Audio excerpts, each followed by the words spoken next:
Ian, how are you, buddy? I'm great, man. You have I don't know that we've met. Yeah, we haven't. Okay. Yeah. You have an interesting vibe in that I follow you as far as like I've been watching your career blow up, how it has. And you look in pictures and even this promo picture you have here, like you might kill an animal and eat it before you cook it and maybe listen to some Skynyrd while. But you're also like a very pleasant dude.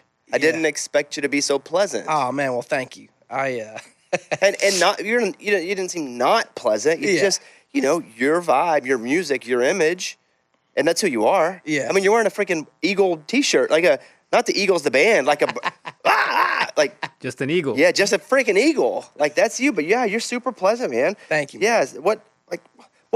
You're married, right? Yes, I am. I know you. Sometimes I'll ask things even though I know the answer. Yeah, so don't know that I don't know because I've seen your wife. You guys do a bunch of stuff together. Yes. On social media. Yeah. What would your wife say about your personality? Ooh. The real you.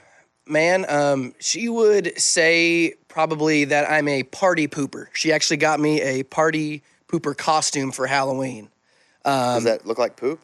No, it's a party hat. It's like there's a toilet and then there's like a party hat on top. Funny. Yeah. So, why would she say you're a party pooper? Well, she likes to have the good time, and I do too. But when I'm at home, man, I like to I'm probably as chill as they come. I like to go to bed early, wake up early, stay at home, work on music. That is my ideal day. Whereas like she wants to get out of the house and like go have a good time, which is great. And like go on explorations, vacations, adventures and stuff like that. Would your waking up early, even now, liking to wake up early, would it be because of like when you were like running cattle and having to do that early in your life? Yeah, I think that's a big part of it, man. It's ingrained in my DNA to wake up when my parents do, and they wake up like butt crack of dawn. At what age do you have to start doing real work? Real work? Yeah, like you're Wyoming. You live in the animals everywhere. You got the ranch. And when do you have to start doing real work? Like 12? I mean, man, always helping. Like from a young age, like probably 8 or 9 is when I had to do ranch chores, like outside get the eggs at night. Oh, yeah? To make sure the cows are fed, stuff like that. But like real manual stuff, probably like high school. That's really when it kicks in. Could you still operate a few big machines if you needed to? Yeah. What's your favorite? I love to run the tractor during hay season. That's like the best one. And I used to haul hay. Yeah. Oh, I'd rather run the tractor than haul the freaking hay. Oh, dude. Yes, 100%, man. I mean, dude, stacking square bales sucks. Is just that's probably the hardest that I have manually worked in my entire life. It's brutal. There'd usually be a crew of us 3 in Arkansas, and one of us would be in the truck to catch it and stack it, and the other 2 would be up beside the truck trying to throw it in, and everybody was exhausted. And you would try to strategize so you could be the one that was least tired, but it didn't matter because either you were by yourself grabbing both of them trying to stack, or you're running beside the truck trying to throw. Like, and that's not even real. Like you do real work. I also drove a combine a little bit. Oh, nice. Doing like some corn stuff and that was fun because the combine was like nice. Yeah, dude. AC, radio. Yeah. It's like a luxury camper. Like I drive by on the farm, I'm jealous of them driving the combine right there. Yeah. What about music? In your house, and I know your family, all pretty musical. Yeah. Were you encouraged very young to start enjoying music? Yeah, man. My dad, he really raised my 2 older brothers and I to love music and play music. So being the youngest of 3 boys, it was just always in our house from a very, very young age. So I never really had a choice, man. It was just there. Being the youngest, did you have a choice, though, in what instrument you could play? Because I would assume everybody should learn. I didn't until later in life. Learn piano. Mm-hmm. That was always the first one. Yeah, but it's like if your brother's playing guitar and your other brother's you get stuck with the bass or a weird drum or something. Well, I did, yeah. Really? I got stuck playing the bass and the mandolin. Those were the two that I was stuck with. But honestly, I love the bass is my favorite instrument. I love the Beatles, and Paul McCartney is my dude. So I just learned all of their stuff, and it was actually the bridge for me to get into the touring world was playing bass. So Playing bass with the family? no, so I moved here when I was 18, and that was the way for me to. My dad was very real. He's like, man, there's a lot of talent in that town, but if you learn how to play the bass and sing harmonies, you're going to be fine. You'll always be able to put a meal on your table. And so that's what I did, and I toured for a few years playing that role, and that's kind of what introduced me to my wife. I got to learn how the industry works with record labels and touring and stuff like that without having to be my own artist yet, you know? So I learned a lot from that. Your dad pretty dialed in to even know that. What was his musical background? Did he ever like try to make it? Like, how did he know about Nashville?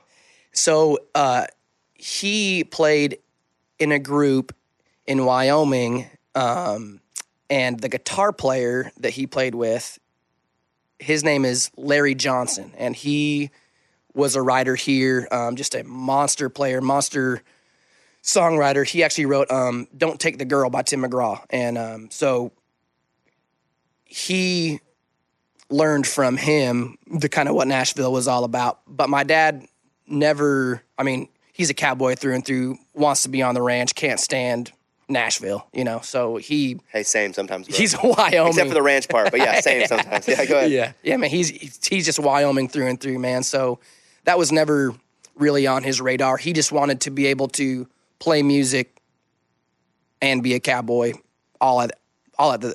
But be a cowboy first. The same time, yeah. I was going to call... I know you know Gator a little bit. Oh, yeah, he's the man. You think Gator's the man? Yeah. I'm just kidding.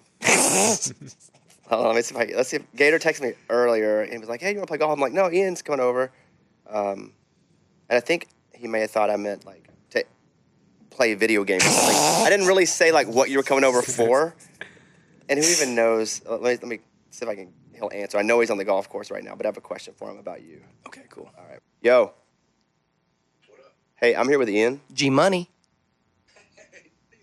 Hey, you're gonna be close, but I'm gonna put your microphone up to the mic. Is he a good basketball player or no? He is. You can tell last time we played, he had to wipe a little rust off. He jump through the top of the roof. I mean, hops on that guy unmatched. What I was telling him earlier was when I see him in pictures or I see his promo stuff or in social media, I'm just kind of scared of him. And then when I meet him, I like him. He's like pretty warm and then you didn't think he'd be a basketball player. Like he's in a tucked in American Eagle shirt with snakeskin boots and blue jeans, yet he can still ball a little bit. Like the guy's multifaceted. The other thing about it is, too, he's got that long hair, which he, like, throws up in this big, long ponytail. So if he's driving hard to the hole, man, get whipped in the face with that thing. It's not fair. It's cheating is what it is. How did you and Ian get to know each other? Mutual friend, I think, introduced us at the beginning. Wasn't it, Ian? I'm trying to remember now. But I think so, yeah, man. I think so. Yeah, but anyway, we found out really quick we had common interests and that we both loved to basketball, and I invited him. He said, I'll show up, and he actually did, so that's how we hang out. Well, okay. What do you think about his music? Fair, below average? Which one of those two? Okay. Fair, below average. I think is incredibly unique, which is what makes him incredibly special and how he's been able to create this brand and culture. And I also think that it's going to take a minute for everybody to realize and see just how different, unique this is. Because anything new and different takes a minute. But I think he's special, and I look forward to his contribution to country music. I love him. I'm a fan. All right. I just want to hear the basketball thing mostly. We're going to cut out the compliments. All right. Hey, thanks, man. See you later. All right, bye. That's funny. Athlete too, huh? Oh, man. Did you play anything in high school? Yes, I played basketball, track, and soccer in high school. But Soccer, huh? the basketball has always been my favorite, man. Whenever you're on stage, there's no stutter at all. Yeah, I know. Weird. What does weird. what does a doctor say about that? Honestly, I haven't been to one since I was probably 14 years old. What does the internet say about that? Have you looked it up? No. Are you just so comfortable? I need to. Yeah, dude, I think that's what it is. And honestly, it's like, this is going to sound cheesy, but that's where I belong, man. Like, I belong on stage performing. And whenever I'm there, it's like, even if I'm talking, no speech impediment. And it's like, it's really proof to me that God wants me to be fluent, to spread my word on stage. And there's just like, I don't know what other reason there could be that that's the case. And then, Do you have social anxiety at all? no, man. Like, I'm a very chill guy, man. Like, I could be the dude in the corner that's just having a personal conversation, or I could be your right-hand man, Sure. or I could go on stage and be the artist. What You about know, with your like, I wife never- if you're just sitting around? How do you feel then? I have a hard time just like hanging out, not doing anything. Yeah. And I think I get that from my mom, because she's like hardcore cowgirl, like needs to do like everything always. But if you're like relaxed at home, and let's just say you're relaxed Oh, with yeah, your wife, yeah. you're butt naked. Yeah. Everything's so relaxed. You got something on TV you like. Everything's just perfect. Mhm. Does your speech impediment still show up? No. It's weird. But around my parents, it's like really bad. I wonder why that is. I don't know. And even with you here, like, I thought that it was going to be kind of bad, because I was like, oh man, this is a big interview. I'm nervous. But it's been like probably 85% Oh, fluent. I feel like it's been pretty awesome. Yeah. Yeah. So it's I like, mean, dude, I'm pretty warm and amazing though. So I it's just- pretty easy to just warm up and just be cool. So I just never know, man. And you're true. Most people are douchebags. yeah, Not well, me. We're the only two that's not. You're pretty outdoorsy guy, obviously.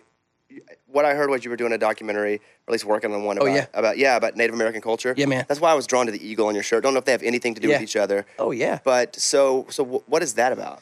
So it's called Voices of the West, and I grew up right just like a few miles from the Crow Reservation, and their culture where I'm from has a huge influence on the way of life, and how cowboys and ranchers view the world. Say And bear culture? Their culture. Their Their culture. culture. Got it.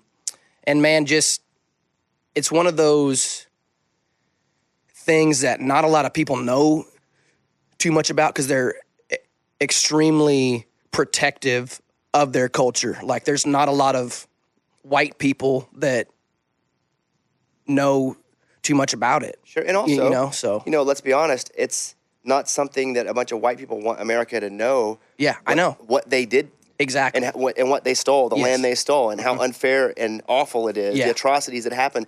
And so if you don't think there's, from the inside, a bit of suppression. Totally. Oh, yes, absolutely. And so when I read about what you were doing, I was like, dang, that's super cool. I wonder why he's doing it. Yeah.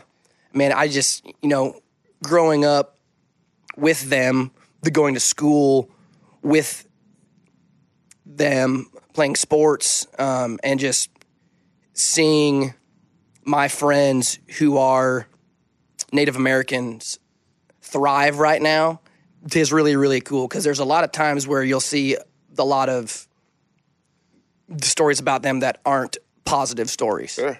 But it was important for us to highlight the ones that are out there absolutely thriving and living their dreams out. And man, I can't wait to use my platform to help their stories get out. You didn't say bear. I heard you say bear, but do you ever see bears where you live? Yes. So I was in Montana, and they were like, okay, here's what you do if a bear comes. And I had a gun, I had a rifle, but they don't want you to shoot a bear. Yeah. Right? They're very protective. Yeah. And so you'll know this more than I will, so stop me if I'm wrong. If you shoot a bear and he wasn't attacking you, you're in trouble. Oh, yeah. You're going to jail. Oh, yeah, absolutely. So they're like, if a bear decides to come at you, this is the can of the bear spray, and they're like spray it at the ground, and then it will come up. I didn't know that. There's no chance I would have done that. Yeah, no, I would have just gone for the face. Or just thrown the can at him. And ran his so you, and who knows if they're just messing with me. But so you never heard of spray the bear spray onto the ground and let it come up? No, but I mean, I'm sure it's true if they told you. They know more than I don't know. I trust somebody who lived there. What kind of bears were they talking about? Black bears or grizzlies? Probably grizzly. Yeah. I mean, dude, if you run into a grizzly bear, You're I don't done. even They're know so what big, to large, do, and dude. fast. Yeah, dude, you're screwed. It's with a grizzly, you would think, well, the good thing about a grizzly is it's so big and fat, I could probably get away. No, wrong answer. Yeah, so fast. Well, then I guess I'll just run up a tree. No, Nope, wrong absolutely answer. not, yeah. Not going to do that either. Or just go swim. Like, no, he's going to catch you. Not going to do that either. No matter what you do. Yeah. But a black bear, man, I mean, you can just like, hey, and then they'll leave, you know. But, Give it a bologna sandwich and it'll kind of get out of there. So with Long Live Cowgirls, it originally had Cody Johnson on it, and you set the version of yourself for like promo to radio, for streaming, of just you on it. What was that about? Man, by the time our duet that came out, which I think was January of 2022, so almost 2 years ago, we felt like we needed to refresh it a little bit. And for me, man, I never want to ride anybody's coattails. And I'm happy to take the opportunities that are thrown my way. And the Cody did a ton for that. But especially in the radio world, I feel like people's hands get tied a lot easier. Whereas like, well, he has a tune on radio right now, so it's like, is that going to get in the way of that? So it was a way to give stations the choice to play the duet or play mine. Oh, so it's still like, hey, you can play the duet if you want. Absolutely, yeah. Got it. Absolutely. You know, you had shared that you never liked writing songs for other people, that it wasn't your thing. It's not you hated it. No. But with Cody, the song Leather, you wrote that. Yeah. You know, Worlds Collide Again. Yeah, I know. Why give that song to Cody? Really, he didn't give me too much of a choice. It was, I played it for him on the bus. He stared me down the entire time I played it, and I was like, dude, are you mad at me for something? And he's like, dude, if you give me that, I will cut my album around it. So I was like... And he named the whole freaking record. I know. So it was like, all right, man, well, let's just table this. And then he calls me 2 months later. I answer it. He doesn't say anything. It's on speakerphone, and he plays it, just him and it. Then the guitar on his porch in Texas, and then he got done with it, and I was like, oh, dude, that's not my song anymore. Oh, he hit you with that. He hit you with the real stuff. That's yours, man. He's like, he learned it. He put his own nuance with it, and he's like, I've been watching this kid for 8 years. You left town, and now I can't be its father. Dude, That's basically what that was right there. And what are you gonna say? Yeah, you're his dad. Did you? I like you hit him with the old "let's circle back." Yeah. Oh yeah. And you never circled, but he circled. Oh, yeah. He came right back. He circled hard. Yeah. But that's also got, as much as great as that song is, and as much as you probably wanted to cut the song yourself, it's got to be really cool to have somebody that you admire and respect think that what you do is so good, they'll do that. Yes, man. That's honestly, I've never thought about that, and that's really, really cool, man. That just kind of hit me hard. Wow. I always knew that he wanted to be a part of it and to help me.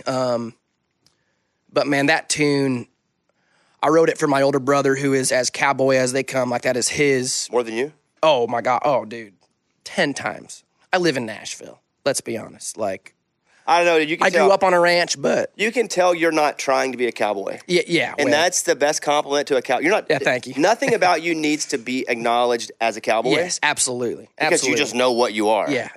And your brother's more than that, huh? Oh my gosh, yeah. I mean, dude, he lives out on the ranch, thousands of acres, has done rodeo. He's done it all, man. And just as humble as they come. He's 5'8", weighs 130 30 pounds, but I do not want to scrap with him, dude. He's as tough as leather, and that's where that idea came Got from. it. And but man, the Cody is that way too. I mean, he's the epitome of what a cowboy is. Oh, yeah. And man, having a guy that, you know, like the Coulter Wall is a cowboy who also plays music. I play music and am also a cowboy. The Cody is half and half. And for anybody to live those two lifestyles in one is like, he's the only one that I've ever seen do that. There's nobody else. I mean, being a cowboy is a full-time job, full-time. Being an artist is a full-time job, full-time. So it's like, man, props to Cody for living two lives fully, because it's hard to do, man. Cody's the guy you want as your friend because, first of all, you don't want him as your enemy just in case. Because you don't know what he's capable of. Yeah. And that's the scariest. Oh, yeah. When you do know what someone's capable of, okay, well, it's not that scary because you know what they can do. What's great about Cody is he's such a cool dude, and he's so loyal to his people that have been with him forever. Mm-hmm. And you feel like some of that stuff that you don't know he's going to go do to somebody if they mess with his people. Oh, yeah, dude. Oh, like, he has that when you meet Cody, it's like an instant respect. Yep. Of he's going to shoot straight. You may love it, you may not like it, but at least he's going to be consistently honest with you. And I think that's what drew me to really enjoying Cody was, you know, I do this goofy job where I talk to people all the time. People put on shows. They're supposed to. They're entertainment. But with Cody, it's very consistent. Yeah. And I very much appreciate that. And you spent time with him out. I'm assuming he's like that on the road too. He is, man. He is. I mean, and I think that you can tell that from his music, man. I mean, he does not ever record a average. I mean, they're all great songs, you know, like all of them. And I think that's just, he's been doing it for a long time, for a long time. And for him now to be the star that he is in mainstream is so good for country music. When you come to school here and you go to Belmont and you meet she's now your wife, did you guys have a bunch of classes together? How did that relationship start? We had one class, and I was a good student. She was not. How does she feel about you saying that? She's fine with that. Okay. I mean, she's one of those that she doesn't have to try to get okay grades. I had to work my butt off to get okay grades. And then in college, like, you know, like it just kind of clicked and I got the good grades. But she would ask me for answers for stuff. So, yes, she would cheat off of me. Was it sort of romantic while she was cheating off of you? No. It was like, I am here for one reason, and to pass this class. And were you letting her cheat because possibly you're like, dang, she's hot? Kind of, yeah. I mean, how would you not? Yeah. And at what point did you guys start to turn a scholastic relationship into something that's a little more non-professional? So she was at Tin Roof, classic how it always starts, right, in Nashville. She was at Tin Roof, and Travis Tritt's crew was there, and she had known them for a while and was good friends with them, and Travis Tritt's kid named Tristan, he came up to her, tell us like, oh my gosh, I found this guy, he's awesome, you gotta hear his music, and he plays me on his phone on YouTube, I think, to her, and she's like, oh my gosh, I know that guy. No way. I need to call him real quick. You didn't set that up? No. Some dude goes up to this girl that you're letting cheat off of you, that you're helping in school because she's cool and she's pretty. You happen to have this thing going. That's not a thing. Again, it's a scholastic thing. But to you, you're like, she's awesome. Some dude that she knows that you don't know takes a video of you and goes, this dude's awesome.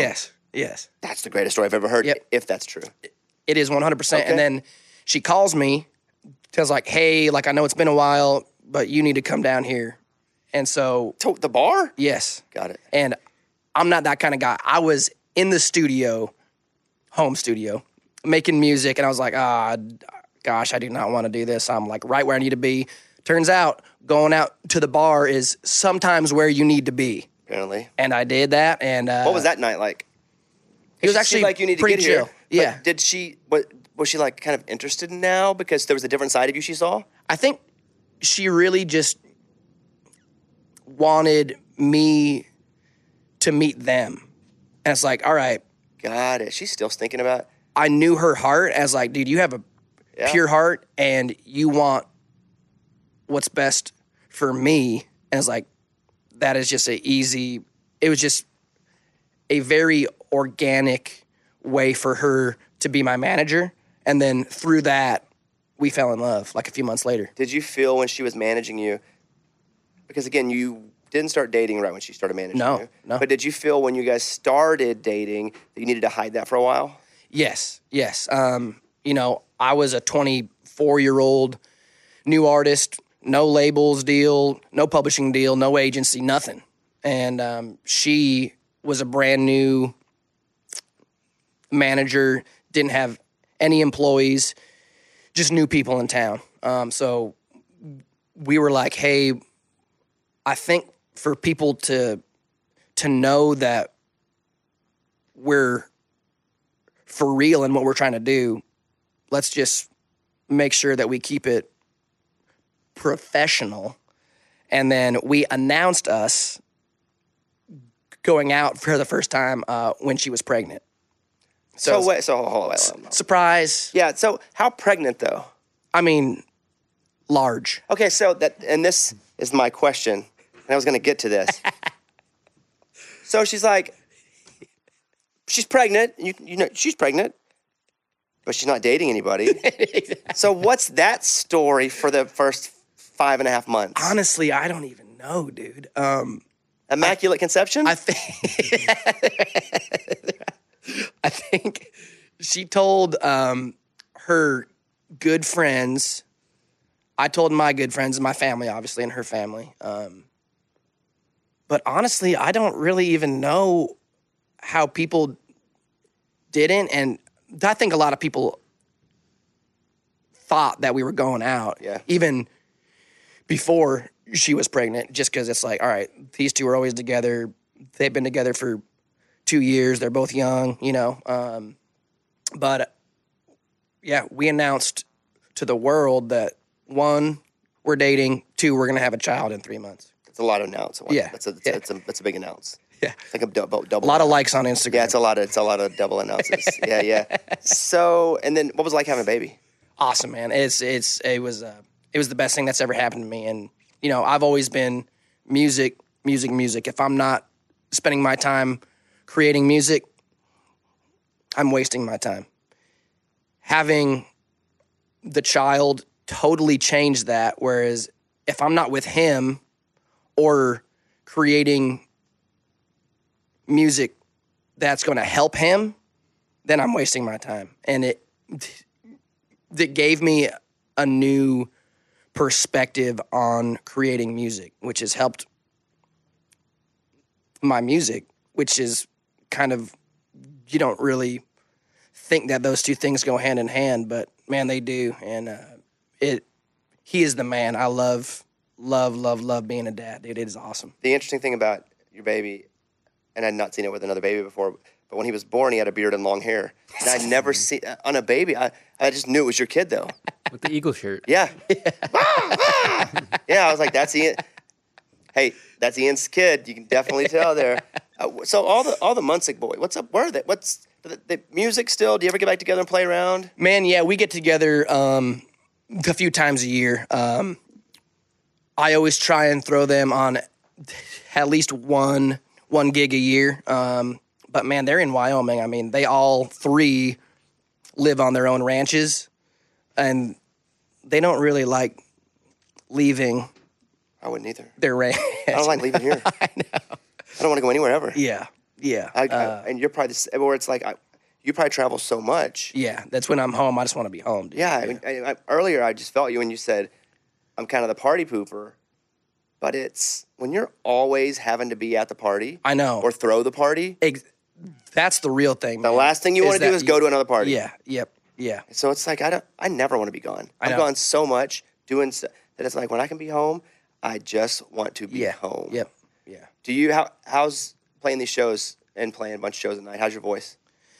Man, for me, I have a high voice, so I'm not one of those guys that can like drink and smoke all night and then be even cooler in the morning. Like I have to like drink a ton of water, drink tea every night to make sure I get 8 hours of sleep.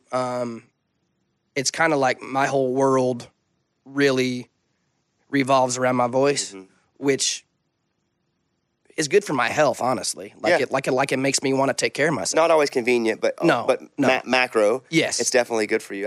Friends of mine that are singers or even lead singers of bands, and not even people that I'm friends with, they have more of a responsibility because let's just say you're in a band. Let's say you're in Coldplay. Well, Chris Martin, he can't get sick. He can't lose his voice. Where the other guys, they can. Yep. You hope they don't. But the show goes on if there's not a keyboardist. Where all your guys are depending on you. Yeah, I know. And if you go out and stay up too late and don't get enough sleep, the voice goes. Yep. And so I think it's pretty fortunate that you're lame then. Yeah, that's how I feel about waking up early in the morning. I'm very fortunate I'm lame because if not, this would have been brutal for me to wake up this early. Oh, gosh. Yeah. Yeah, man.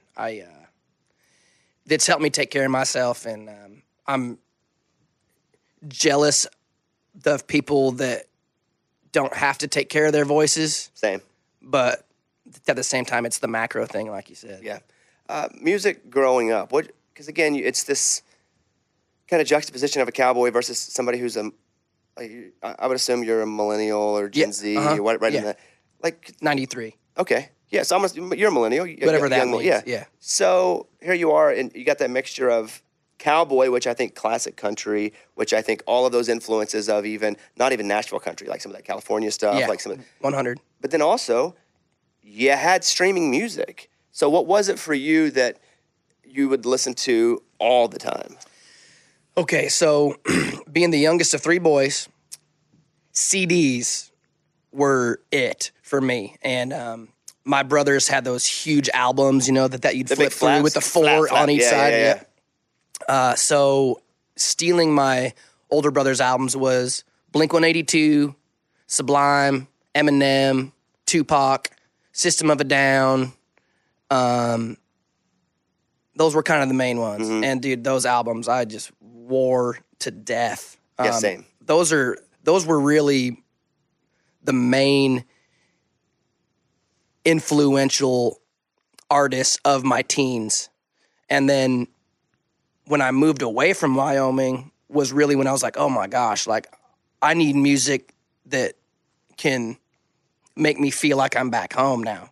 So it's always that escapism, man. Like being on the ranch, it's like, all right, yes, I love the country music, but I want to feel like I'm not here, And then you leave and it's like, oh man, I wish I was back home. So the grass is always greener. And that's what I think I've tried to hone in on in my music is to make people feel like they're in the West 3 minutes at a time, even though they might be on the East Coast. So I think escapism is what is a thing that is incredibly magical about music. You had music built into you, like you said. There was a culture of music that we all had the escapism type of music. Because, Blink-182, pop punk band from California. Yeah. California, right, Mike? Is that where they're from? Okay. But what music was there that you had no choice? Because we all had those too. Absolutely. And mine was a lot of gospel records growing up. Right? I had no choice. I just knew them. I didn't want to listen to them if I got to choose. But that was the built-in musical culture. Yeah. What about for you? For me, it was Merle Haggard, Ian Tyson. Those were kind of the two. But my dad, being a musician and a really good one too. I mean, dude, he can play jazz music. I mean, really? he's all over the place. He's a freak. So there was just a ton of music, man. There was all kinds of music in my house. Where did that come? I mean, it was just naturally. Dude, yeah. He said that he took piano for 2 years when he was like 5 years old. Didn't touch the piano until he was 22, and then he said that it just clicked, and then he could just play all this stuff. It's like, how does that even make sense? Yeah, that's like somebody waking up after a wreck and speaking in a British accent. Yeah, dude, like, exactly. I don't even understand how that happens. Like, whatever is happening in the body. So, but some of that had to come down to you. I think so. Yeah. Nothing's easy, especially being great at anything. Nothing's easy to be great at. What to you, though, do you feel like you take naturally to the most? Honestly, man, my ears, like hearing the chords, hearing. Can you hear a chord and name it? No, I'm not. That's what I heard. I don't have perfect pitch. Perfect pitch ears. No. That is a curse, not a blessing. I always, in terms of writing, melodies come very natural to me. And melody first sometimes, most times? Most of the time, yeah. And if it doesn't have that, then I don't want any part of it. It's like, dude, like if you're going to do that, then just write a poem, you know? Yeah, write a poem, loser. There has to be a good melody. Yeah, write a poem, losers. That's what I say. I get a melody, call it a poem, idiot. That's what I say. So I don't really say that.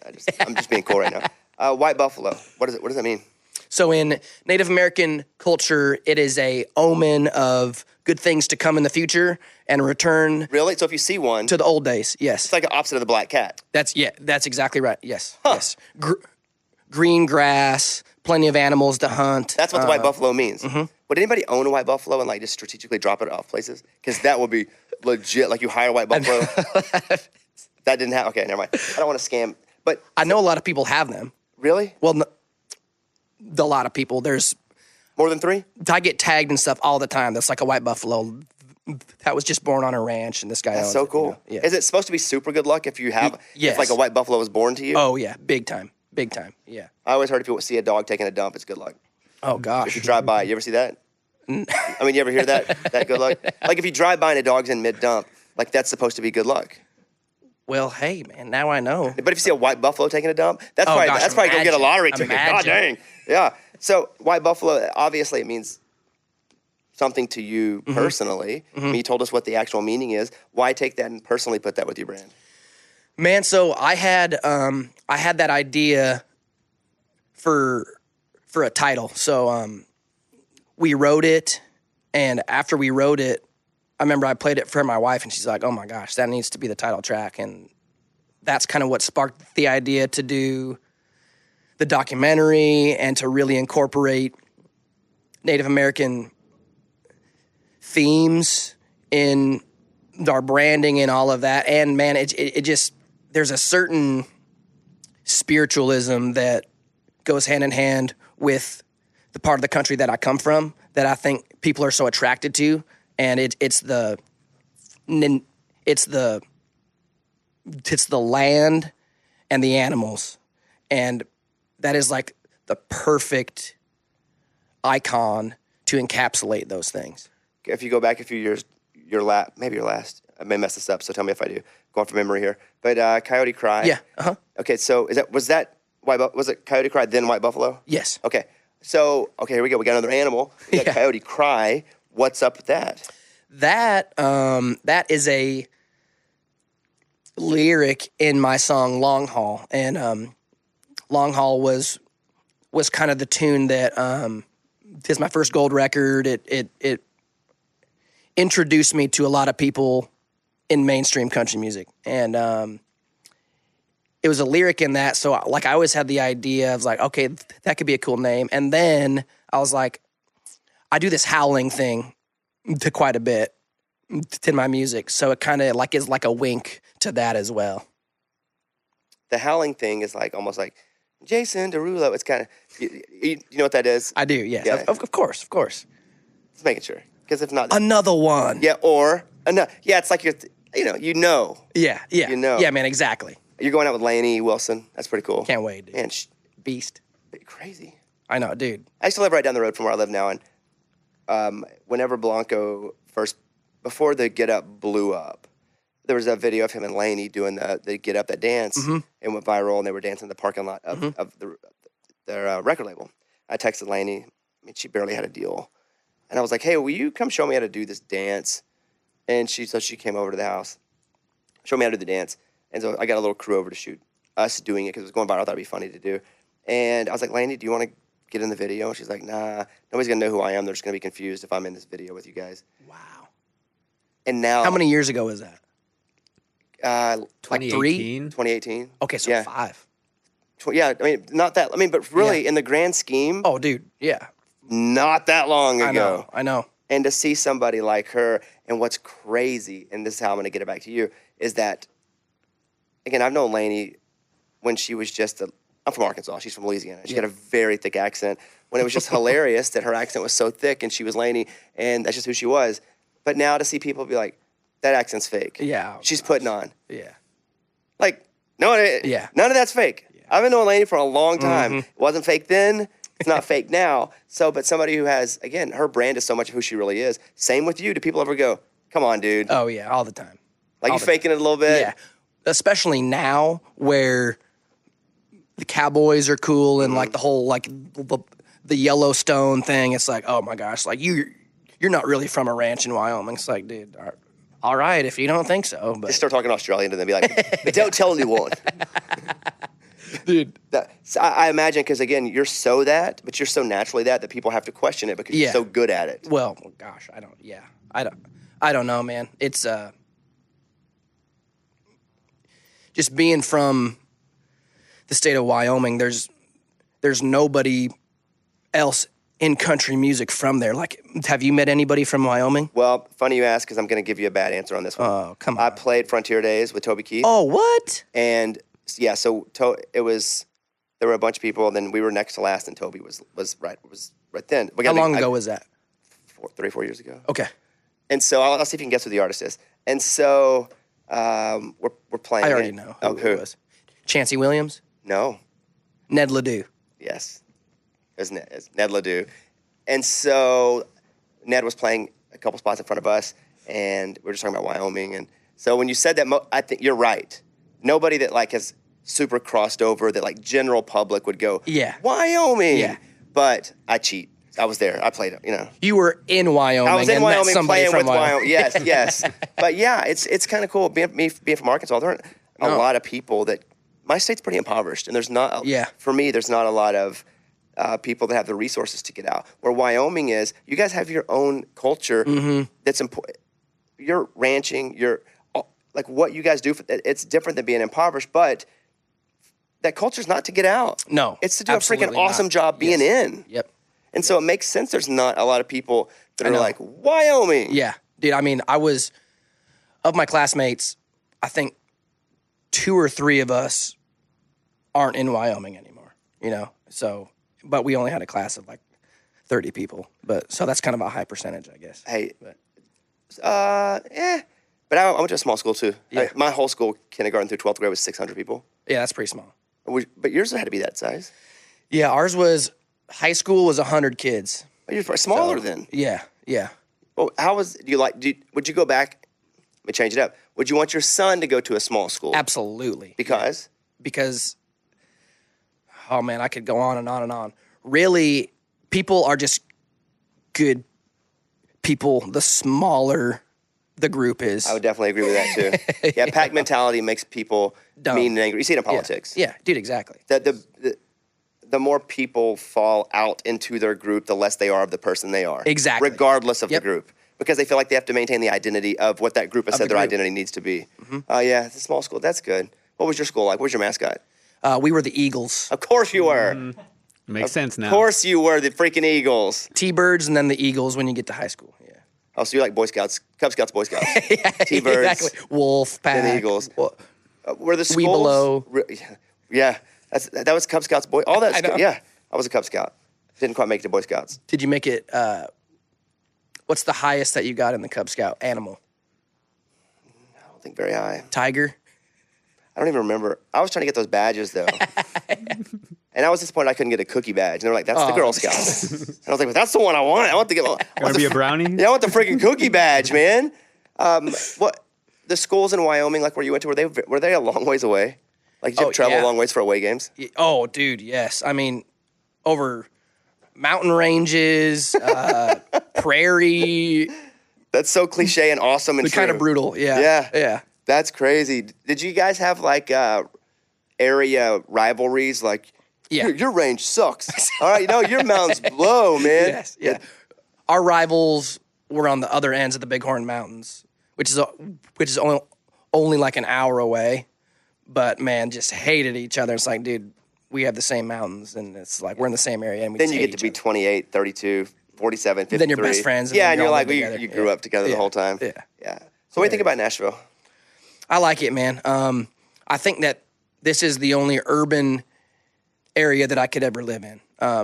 Music being the common language really helped me move here and just meet people very quickly. Because you could speak that same language. Yeah, man. You could be from L.A., I could be from Wyoming, and then we could just to jam and talk for hours and hours and hours, man. And that's another thing that's so cool about music, man, is that it brings people together. If you're touring a lot, can you write a lot? Write a lot? Yeah. I am not very good at that. It's honestly the opposite half of the brain, in my opinion. Like, one is like, all eyes on me, let's do this thing, let's make sure that they leave thinking that was the best energy that they've ever had on stage or in a room. Whereas writing, it's like, all right, now how introspective can I be? Yeah. Don't want anybody to be listening to what I'm doing, so. I just have a couple things. I want to make an analogy here and see if you feel the same. But for me, I grew up a certain way and small town, all that. Then I get here and it's a long, slow process to me, but I had some big success and then things started to go really well for me. Where I can kind of get back in touch and remember the things I'm supposed to remember are when I go home. Yeah. Or when I get on the road and get to actually talk to real people. Uh-huh. Because in this town, Real people. yeah. And so going on the road's good for me. I get tired, but going on the road and just hanging out with like people that come to shows or going home because like that's who I am. And sometimes it's easy not to forget who you are, but for it to kind of slip out of your creative conscious. And I'm often reminded of that, and I do that purposefully. Do you ever go home for that reason? Yes, absolutely, man. I try and go home for a couple weeks out of the year, and every single time I do that, I have just this ammo of titles, ideas, lines, melodies that then I come back to Nashville and write them, and Do you keep a list on your phone of all your stuff? oh yeah. Just constantly updated? Yes. Like song titles that you've never gotten to, but you still think one day? I get them in there all the time, and every time that I have a write the coming up scheduled, that I always go through. It's like, all right, now which one of these would work the best with these writers here? I have a list of like jokes and like funny songs that I want to write. And some of them and I'm going to ask you if you've ever had this happen to you, but sometimes I just don't, I'm not on the right path to create it, whatever the correct version is. Because sometimes I'll write a joke and I'm like, that's not it. Or write a song and I'm like, man, I don't want to write this whole song and do it this way because it doesn't feel like, I feel like this way can be done better. And this is so stupid compared to your stuff because yours is good. But like I have this idea and I've tried to write it a couple times. And I wanted to write the hardest sing-along song of all time. Meaning people love to sing Friends in Low Places, Sweet Caroline. I wanted to write the hardest sing-along song of all time. See, that's a hard concept. Well, too. the song is called Plural Rural Murals. And I've tried it, and it's not, I get it to a place where I'm like, that's only C-. And it could be the stupidest idea ever, and it may never come to something. But Plural Rural Murals, the hardest sing-along song of all time, it feels too important to me for it not to be... perfect. Just perfect. Do you ever have a song like that where you've tried, you've tinkered with it, but you're like, I can't, you need to stop laughing at that song. You just can't invest it into that because it's not right yet? Man, yeah. I have a tune called More Than Me that I put out on White Buffalo, and it took me 2.5 years to write it just because it wasn't right. The first time we did it, it wasn't right the next time that we did it. And then I was like, all right, I'm going to take it home and I'm just going to work on it for like a year. And that's what I did. And then I brought it back into the right. We got 90% of it done. I was like, all right, still not quite there. And then like another few months went by, and then finally we get it done, man. But there's no rush, man. I mean, you know, there's no rush on art, and there's tunes that I've wrote in an hour that have more streams than that one that took me 2.5 years to write. So it's like there's no right or wrong way to do it. I've heard that song. It's no plural rural murals. That's pretty good. Plural rural mural. Exactly. Murals. Sing that Murals. back. It's impossible. Murals. Murals. Murals. Murals. Mural. But we have different Plural accents. rural too. murals. No, murals. Murals. No, murals. But I have an Murals? accent. I don't know. You may be saying it right. Mike, how do you say it? Murals. Murals. Yeah, that's how. But he's not saying it like you say it. Yeah, a little Murals. different. How am I saying it? Murals. Like you're saying it. Yeah. Murals. Murals. You're not saying it the same way we're saying it. Murals. Murals. See? And then everybody be like, blah, blah, blah, blah. Okay, we only got a couple minutes left here, but I'm a fan, like Gator said earlier, I'm a fan because anytime you do something that other people aren't doing, they're either going to be resentful of it, not understand it, so then they don't get it, angry at it because they didn't do it. Like, there are all of these reasons you shouldn't do what you do. Yeah, absolutely. And for someone like you to just go, this is what it is, and I'm not only making it, like, I'm here, I'm fighting for it, I'm putting all my time and effort, I'm not changing. Yeah. You could have easily altered your whole essence 32% and still been the cowboy, but a little less Western edgy, Yeah. and had a lot more mainstream success way earlier. I firmly believe you could have done that, but you didn't. And what's awesome is whenever, because it's freaking killing right now, but whenever it pops so hard, you're going to own that space. Thank you. And that's what's going to be great about it. Thank you, man. I mean, dude, I don't think that artistically I could throw myself out there and know that it's not me. Because if it did blow up, then I'd just be acting for the rest of my life. And it's like, That's a lot if you get a lot of money, though. why would you want to do that? I agree. I don't You know? either, but I'm never going to get a lot of money for that. But, yeah, I think it's so cool what you're doing, how you're doing it. Thank you. And that you'd still keep doing it if you knew you were never going to be Oh, yeah. entertainer of the year. Oh, yeah. You'd still be like, this is still what I'm going to do. Even if I have to Yeah. live at home, I'm going to do it. Yep, absolutely. That's also where the best freedom and best joy is, too. Which makes the best art. And that's really all I want to do, man, is make music that I want to listen to. Yeah, I guess I don't tell jokes or stories that I don't want to hear. I often get annoyed with myself. So good for you for making music you like. I think I would hate me. I'd be on the radio, or he's playing that theater. Ugh, I'm not going to that. But good for you. That's what I need to do then. Do stuff that I would like. Yeah, dude, of course. Dude, I will say, I saw your last Too Much Access. Oh, yeah. With volleyball or the football? Oh, Yes. Oh, God. Yeah. Dude, the volleyball, that's the content that you would want to watch. Yeah, because Right? I look like an idiot. And I like to see other people look like idiots. Volleyball is hard, Yeah. dude. I mean, no matter how athletic you are, Yeah, it's hard. I suck at volleyball. And I can jump high, but dude, like I'm absolutely horrible at volleyball. Yeah, so to watch you like grab the ball Like an alley-oop. Like I'm pretty sure. Yeah. Okay, that's enough. I'm done talking about that. I feel like I'm getting picked on again in junior high. Okay, here's what I want to say. We talked about Long Live Cowgirls before you came in. White Buffalo is out now, and you guys follow Ian at Ian Munsick. And I'll say this, you'll see him, and you'll go, that dude might shank me. And he might. But I'm telling you, like, I like you. Thanks. I would go play basketball with you guys. Oh, come on. The only reason I haven't gone to play so far has been you. And I was like, I don't like that guy. Oh, But dude. now I'm gonna go. Please. I'm terribly afraid. I do a lot of physical stuff now with shows and stuff. I'm terribly afraid I'm gonna tear an ACL now. Gonna get hurt. Yeah. Did you see Kane built his? Kane Brown built his gym. Dude, that's insane. Yeah. It's so dumb and awesome, and like this in the dumbest, most awesome way. Like, cause Kane likes the ball, Yeah.